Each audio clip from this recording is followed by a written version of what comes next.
Ayan, hello amazing morning. So today meron akong kwento sa inyo. Ito ay story ni Peter the Fisherman. Ayan. So ngayon, ano nga ba yung story ni Peter the Fisherman? Si Peter ay mangingisda, syempre. And isa pa sa mga sideline niya ay naghahatid siya ng mga pasahero from one island to another island. And one day, meron siya naging pasahero, si Professor. Ayan. So ngayon, si Professor, sumakay siya ngayon kay Peter. And habang nagsasagwan si Peter, nagkikwentuhan sila. Biglang nagtanong ngayon si Professor sa kanya. Sabi ngayon, Peter, tanong lang kita, alam mo ba yung mathematics?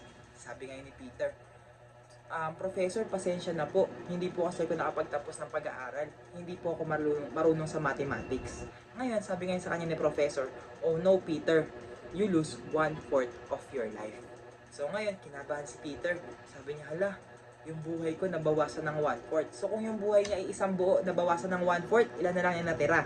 1 minus 1/4, ang natira na lang sa buhay ni Peter ay 3/4 na lang. Yan. So ngayon, tuloy-tuloy sa pagkasagwan si Peter. Habang nagsasagwan si Peter, tinanong ulit siya ni Professor. Sabi ngayon sa kanya ni Professor, Peter, alam mo ba ang biology?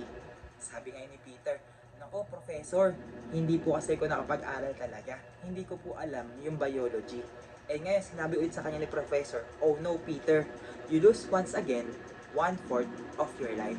So kung yung 3/4 na lang ng buhay ni Peter ay nabawasan pa ng 1/4, ilan na lang natira? 3/4 minus 1/4 is equals to 1/2 na lang. So ngayon, tuloy ulit sa pagsasagwan si Peter.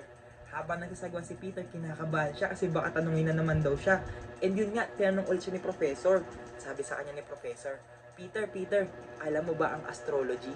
Sabi ngayon ni Peter, naku Professor, hindi ko po alam ang astrology kasi hindi po ako nakapagtapos ng pag-aaral. Tapos ngayon, sabi ulit sa kanya ni Professor, oh no Peter, you lose once again 1/4 of your life. So ngayon, kung 1/2 na lang ang buhay ni Peter, nabawasan pa ng 1/4, ilan na lang natira? Ang natira na lang sa buhay ni Peter ay 1/4 na lang. So ngayon, si Peter, kinakabahan na siya kasi baka tanungin na naman. Pero, biglang may nangyari. Habang nagsasagwan si Peter, biglang humangin ng malakas. Paghangin ng malakas, nataob ngayon yung bangkang kinasasakyan nila. And pagkataob ng bangkang kinasasakyan nila, syempre nahulog sila dun sa dagat. And ngayon si Peter, tinanong niya ngayon si Professor, Professor, do you know how to swim? Alam niyo po ba kung paano lumangoy? Sabi ngayon ni Professor sa kanya, Peter, hindi ako marunong lumangoy. Ngayon, sabi sa kanya ni Peter, oh no Professor, you miss the whole of your life. Ngayon, namatay si Professor dahil hindi siya marunong lumangoy.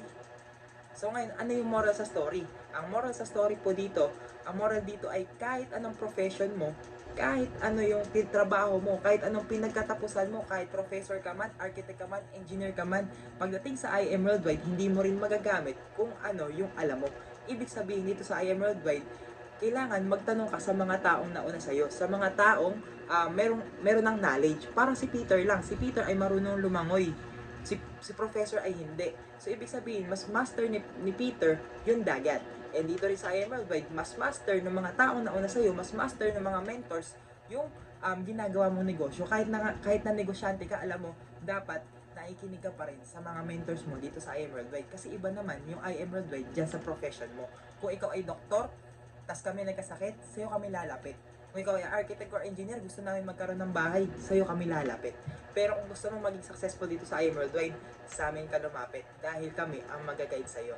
And kung wala kang idea sa kung paano gagawin yung IM Worldwide, wala kang idea kung paano gagawin, kung paano i-aalok yung barley sa mga kakilala mo, huwag kang mag-alala. Kasi wala naman nag-umpisa ng magaling. Sabi nga nila, di ba, you don't have to be great to start. You just have to start in order to be great. Ibig sabihin, kailangan mo lang mag-start para maging magaling. And unti-unti mo siya matutunan habang naka-plug in ka sa system natin. So patuloy mo lang panoorin yung videos natin para matutunan mo unti-unti. And i-guide ka namin kung paano siya gagawin. And kung gusto mo magtanong ng personal na questions, pwede kang tumawag sa taong nag-invite sa'yo. Pwede mong tawagan, Mens, hello po mentor. Meron po akong problema, hindi ko po alam kung paano gagawin to. Hindi po ako makabenta, hindi ko po alam kung paano sasabihin sa mga clients ko.